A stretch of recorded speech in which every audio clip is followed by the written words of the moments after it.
Before you pack your bags to study in Germany, there are a few things that you need to know. Actually, you should know them. I'm only going to talk about the most important ones that you really should know.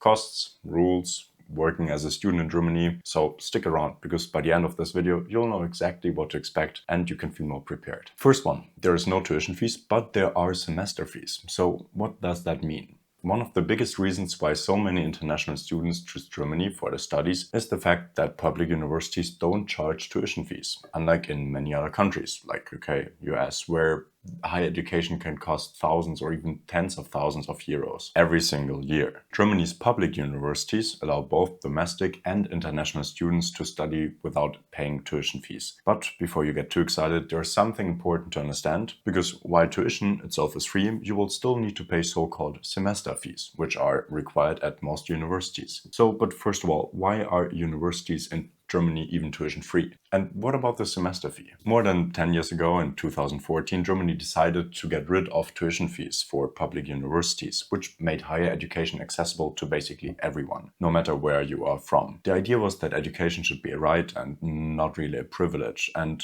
well, removing tuition fees would help attract talent from around the world. It should work like a magnet, and yeah, it kind of did. And this means that whether you are from the EU or from anywhere else in the world, you can enroll in a public university in Germany without having to pay tuition. But even though tuition is free, studying in Germany isn't completely cost-free. Almost all universities charge something called a semester contribution or semester fee. It helps to fund university services like student unions, counseling services, and administrative things. This means that if you ever need help with academic issues, or maybe you have mental health issues, or maybe you need legal advice as a student, these services are often covered by the semester fee and basically available to you at no cost. The fee is then also used to offer food for you for more affordable prices. And it sometimes included a semester ticket, which basically allowed you to use public transportation like buses, trams, and so on in your city or region. But because of one change in Germany, you actually don't need that semester ticket anymore. The amount varies a bit depending on the university, but typically it would range between something like 80 euros to maybe 300,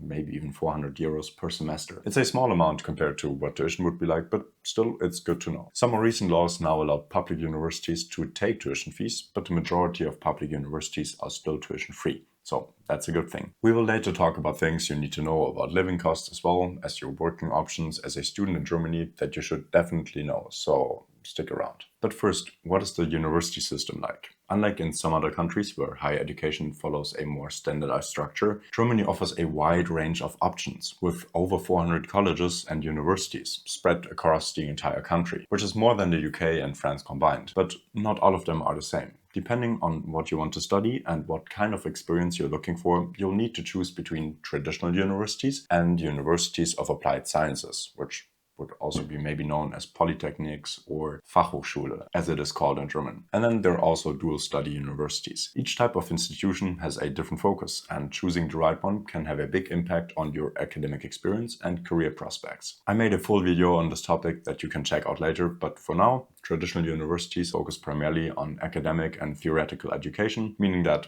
if you enroll in a university, you'll spend a lot of time in lectures, reading academic papers, writing essays, and conducting research. Universities of applied sciences, on the other hand, are much more practically oriented, meaning they focus on giving students hands-on experience and industry-specific training.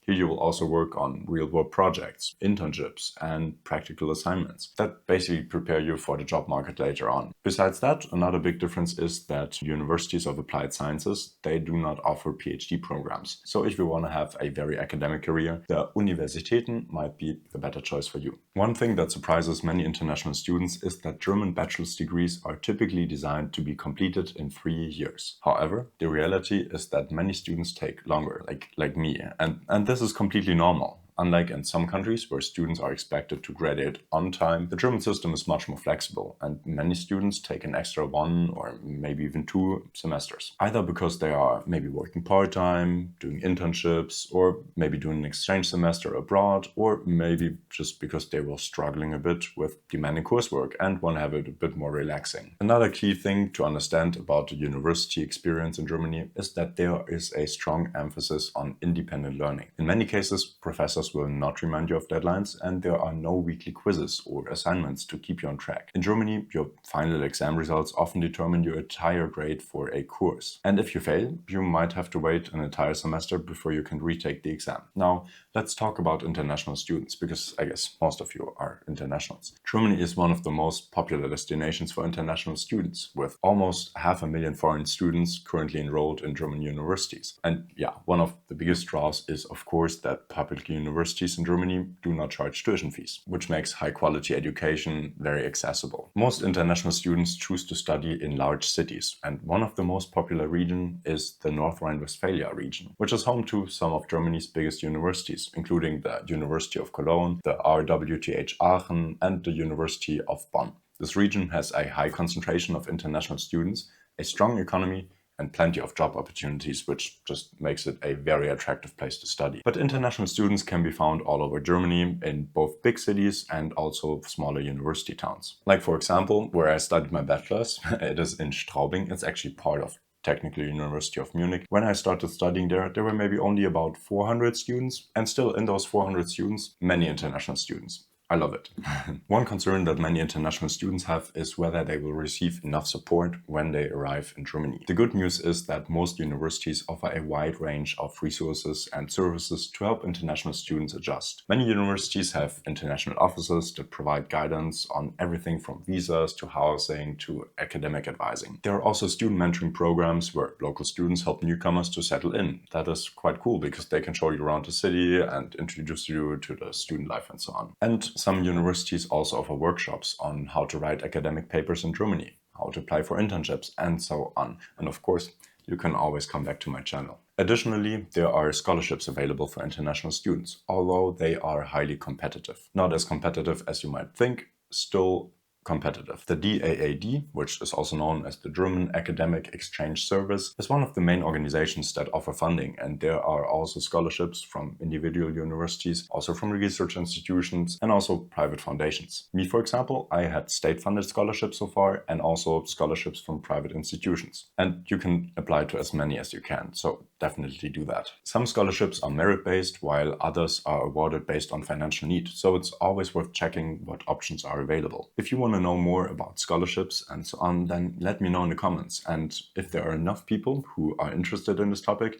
then I'll try to work on this. One thing that international students should be prepared for is cultural differences in the classroom. In Germany, academic discussions can be very direct, and students are many times challenged. And also professors are challenged by students. This can be surprising for students who come from cultures where just questioning authority is maybe not that common. But in Germany, critical thinking and independent opinions are highly valued. And professors actually expect students to engage in discussions rather than just like sitting in the back in the last row and just listening. Another key difference is that attendance policies are often very relaxed or maybe even not in place at all, especially at traditional universities. Many German universities do not require students to attend lectures at all. Like, you can literally go to another country, go through the lecture materials by yourself, and then just show up for the exam. If you want to, I wouldn't recommend it, but you could. So you're expected to manage your own learning, and if you choose to skip classes, it's your responsibility to catch up on the material. However, some smaller seminars and practical courses do have attendance requirements, so it's important to check the rules for each class. Next up is the weather. Depending on where you're coming from, Germany's climate can be a big adjustment. If you know this one already, you can skip to this timestamp. The country has 4 distinct seasons, and if you've never experienced harsh winters or summers in Germany, sudden weather changes, or extremely short and long daylight hours, then you're in for a surprise. Let's start with the winter, because for many international students, this is the biggest shock. In most parts of Germany, winter means cold temperatures, shorter days, and depending on where you are, snow and icy conditions for a longer period of time. Between December and February, typically, temperatures often drop below freezing. Like right now, it's the end of March and we still have -degrees at night. Sometimes in the winter, the temperatures also reach like as low as -10 degrees Celsius in certain areas,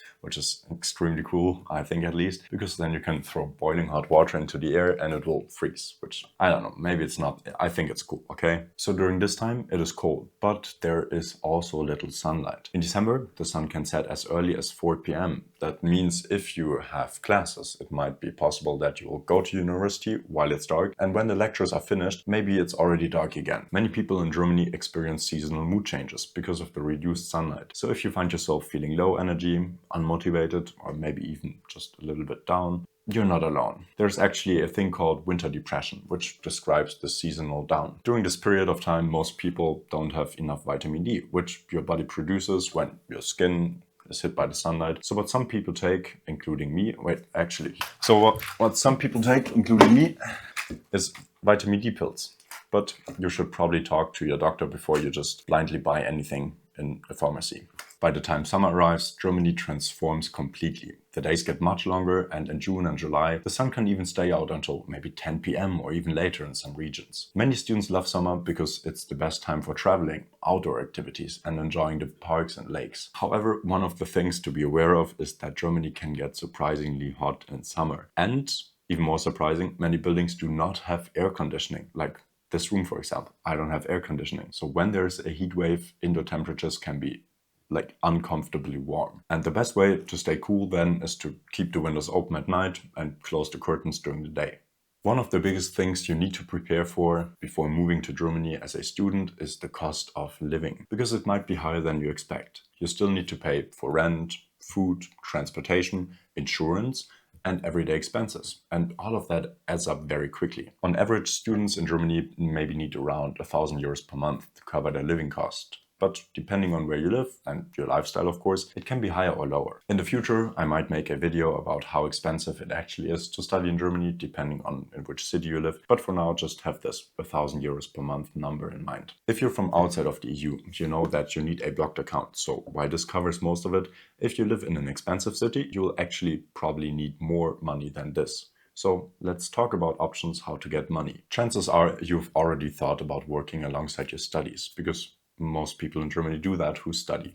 Whether you want to gain work experience, support yourself financially, or honestly just because having money is always nice, getting a student job is perfect. Actually, most students in Germany work part-time. But as you would expect it from Germany, there are certain rules and regulations and restrictions that you should know. Germany has specific regulations for student employment, and depending on where you're from, there are different limitations on how much you can work. So let's start with the basics. If you are a student from the European Union, the European Economic Area, or Switzerland, you have almost no restrictions on working in Germany. You can work as many hours as you like, and you are treated just like a German student when it comes to employment regulations. However, if you work more than 20 hours per week during the semester, you lose your student status, and then you will have to pay certain social security contributions. So because of that, and also because you're not supposed to work 40 hours a week and you need to study anyway, almost no one works more than the 20 hours a week. If you're a non-EU student, the rules are a bit stricter. You can work 120 full days or 240 half days per year without any special permission, which basically is roughly the same as the 20 hours per week with a bit of vacation. If you want to work more, you need approval for it, and it's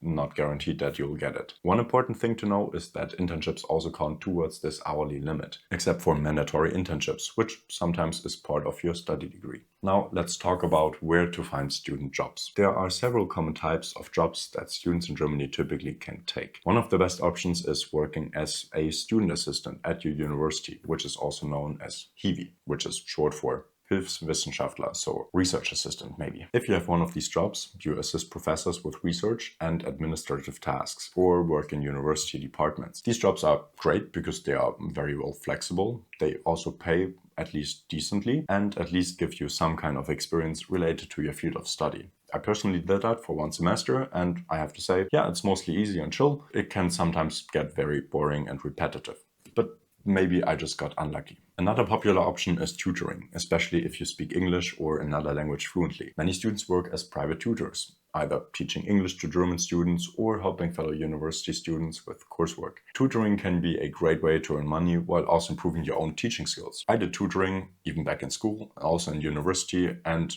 I enjoy it a lot personally. If you're looking for something outside the university, there are plenty of part-time jobs in cafes, restaurants, and retail stores. Many international students find work in coffee shops, restaurants, or supermarkets, as these jobs typically don't require advanced German skills. The minimum wage in Germany is currently about 12 euros per hour, so even basic jobs can provide a decent income. Another great option is working in research institutions or tech companies, especially if you're studying in fields like engineering, IT, or business. Many German companies offer Werkstudent positions, which are working student positions, which allow students to gain practical work experience while earning money at the same time. These jobs are great because they often align with your studies and oftentimes can lead to a full-time job after graduation. This is basically the case when you were doing a good job for, let's say, a year or something. Then they already know you, they are familiar with you, they know that you're doing a good job, and then they will most likely offer you a job if it is also what you want. Now let's talk about taxes and social security contributions. If you earn less than 520 euros per month, your job is classified as a so-called mini job, which means you don't have to pay taxes or social security contributions. This is the easiest way to work without additional deductions, and many students prefer to keep their income below this threshold. If you plan to do this, you have to keep in mind that many student jobs require at least basic German skills. While there are English-speaking jobs available, especially in bigger cities, having at least some German knowledge will significantly increase your job opportunities. If you plan to work while studying, it's a good idea to start learning German as soon as possible. If you want to learn German in an affordable and also a structured way, you can check out the German course of my friend Max, which more than 800 students already have taken.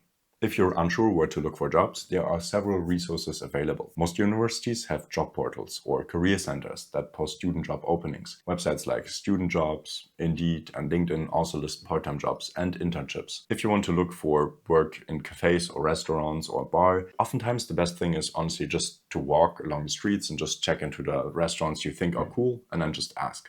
If you're moving to Germany to study, one of the biggest challenges you will face right from the start is finding a place to live. And let me be completely honest, this is something you don't want to leave until the last minute. The housing market in Germany, especially in big student cities, is extremely competitive. There are way more students looking for rooms than there are affordable places available. If you don't start your search early, you can end up paying way too much, living far from your university, or worst case, not having a place at all when the semester begins, which actually happens to some international students, and they end up in hostels. So start early. University enrollment does not include accommodation. In Germany, you are responsible for finding your own place to live. Some universities do have student dormitories, but they are extremely limited and demand is high. In many cases, you need to apply for a dorm maybe months or even a year in advance to have a chance of getting a spot. So where do students actually then live? The most affordable option is student dormitories. The rent in these ranges between like 250 to 400 euros per month. However, the waiting lists are extremely long and, as I said,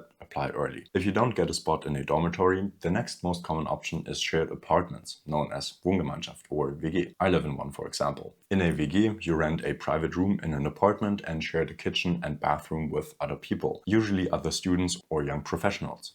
This is the most popular option for students because it's more affordable than renting an entire apartment on your own. Rent for a room in a WG is on average about 500 euros, but it depends on the city. This might be easier to get, but still, in some cities, landlords and roommates receive hundreds of applications for a single room, so it's important to apply correctly. Another option is renting a private apartment, but this is usually the most expensive choice. A one-bedroom apartment in a major city can cost anywhere from like 700 to maybe 1,200 euros per month. And of course, it can go up way higher. Finding housing in Germany is difficult if you don't have a clue about how things work here. So you should do research on it. If you want, you can also check out my course that I made on this topic, which has everything in one place. The link is in the video description.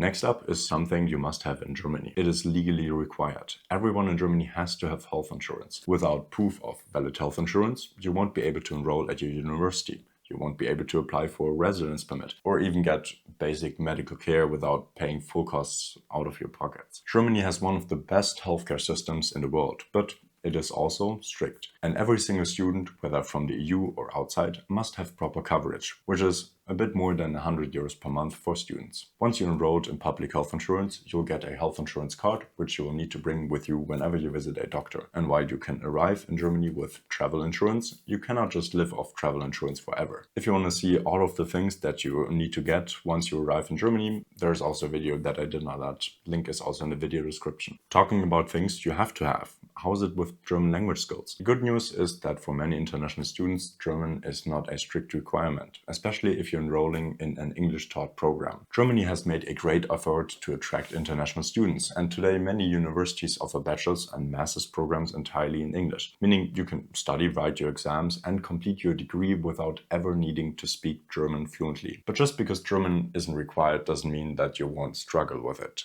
While you can get by using only English in an academic setting, your daily life will be much easier and probably also much more enjoyable if you learn at least the basics of the language. Most professors and your classmates will likely be able to speak very good English. However, outside of your courses, things might be very different. While Germany is an international connected country and many people speak English, this is not always the case, especially outside of major cities, and some may not feel comfortable speaking English at all. The most frustrating thing might be dealing with paperwork and bureaucracy. Germany is famous for its paperwork, and almost every major process, like bank accounts, address registration, phone, and so on, involves a lot of forms, many of which are only available in German. Another area where German is really helpful is finding a part-time job. Of course, you will be able to navigate everything without German. You can just use Google Translate, but even reaching an A2 or maybe a B1 level, which is beginner to intermediate, this is enough to handle basic conversations, understand important documents, and also feel more confident just on a daily basis in everyday life. Many German universities also offer free German courses for students, but of course you can only start once you're here, and they are very slow speed, but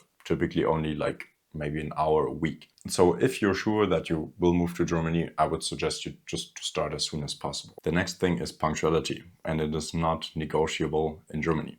And paperwork is also everywhere. We talked about it. Germany is a country that runs on efficiency, and that means showing up late or being careless with documents can cause you serious problems. So let's break down what you need to know to avoid unnecessary stress. In Germany, being on time actually means being early. If you have an appointment at 10 a.m., that does not mean you should arrive at 10 a.m. It means you should already be there and prepared and ready to start into the meeting, into the appointment at 10 a.m. People take time commitments very seriously here. And if you're constantly late, it can make you look unreliable and unprofessional. This applies to everything: classes, job interviews, doctor's appointment, like any kind of appointments, and also social events. If a lecture starts at 8, your professor will most likely start talking at 8, not 8:05. In workplaces, even for student jobs, being late without a valid reason can lead to consequences. It's not that you will get fired or something, but it just shows that you're not as professional as other people, so other people might have higher chances of getting hired for a full-time job. So what do you do if you run late? The key is, of course, communication. So if you're late in Germany, even by just a few minutes, it's considered very good and polite and professional to just let the other person know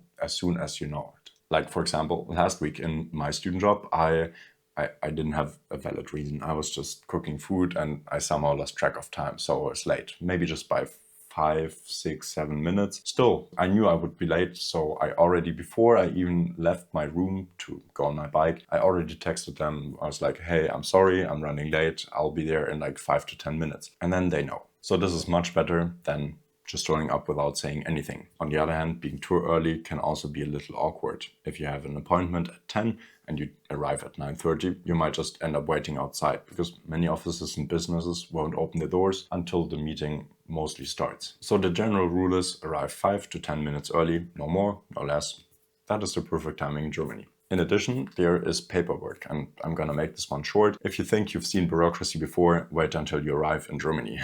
The amount of paperwork involved in even the simplest processes can feel overwhelming at first. There are lots of forms for anything, as I already said. So really try to stay organized with your paperwork. In Germany, everything is done officially and in writing. That means you need to keep copies of everything, like every important document, because chances are you will need them again at some point. A good tip is to create a folder, maybe a physical one, or maybe even just digital, that's fine, where you store everything: your passports, visa documents, rental contracts, and so on. Many times you will need one of these documents, and if you don't have them and have to get the documents again from one of the institutions, it will just slow everything down and it's annoying. So try to stay organized and on top of that. Then on that note, another important thing to know is that most official processes do require appointments. So you cannot just walk in and just appear. It's not that common. If you need to visit a government office, a doctor, or even a university administration office, you usually have to book an appointment in advance, sometimes maybe even weeks ahead. This is especially true for things like visa and residence permits. If you try to just walk in without an appointment, well, you will most likely just be sent away and they will tell you to book an appointment online. So whenever you need to handle something official, check first whether you need to make an appointment. If you have more important things, let me know in the comments. I want to know about them. Okay, see you in the next one. Keep growing. Oh, and there's a video here. You can click there.